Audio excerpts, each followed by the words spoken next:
Fashion pro side stand వేస్తే oil కారుతుంది. ఏమేమి పోయిందనేది దీని ద్వారా ఏర్పడుతుంది. మొత్తం ఆయిల్ వచ్చేసి ఇదంతా బాగా గారుతుంది. ఒక కింద మీద మొత్తం పదనది. ఫస్ట్ స్పాకెట్ బౌల్లో తిప్పేసి ఈ స్పాకెట్ తీసేయాలి.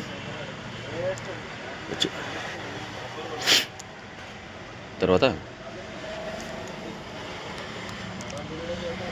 మీద ఒక ఆయిల్ చిల్లు అదొకటి పోద్ది. అది పోయింది ఆల్రెడీ. అందులో నుంచి ఆయిల్ కారుతుంది, కనబడుతుంది కదా. ఇది 20 రూపాయలు ఉంటుంది. ఇది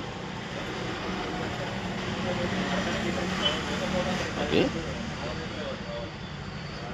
ఇది మొత్తం ఇది 20 రూపీస్లో వచ్చేస్తుంది. ఇది ఒకటి. రెండవది స్పాకెట్ ఆయిల్స్, ఇది కూడా 30 రూపీస్లో ఉంటుంది. ఇది కూడా కొత్తది వేయాలి. ఇది సైడ్ స్టాండ్ హీట్ అయ్యి కాలిపోతుంటాయి. ఇవి అది పాతది, ఇది కొత్తది. ఇవి రెండు వేరే. ఓకే. ఇప్పుడు ఇలా మీ దానికి ఆనబండ పెట్టాలి. ఎందుకంటే గమ్ ఉంటే చుట్టూ ఏమైనా అది ఉన్నా కానీ కవర్ అవుద్ది. ఓకే. ఇది స్పాకెట్ ఆయిల్స్ ఉంది అట్లా. ఓకేనా. ఇలా పెట్టడం ద్వారా అస్సలు ఆయిల్ కారదు. చూడండి. ఓకే.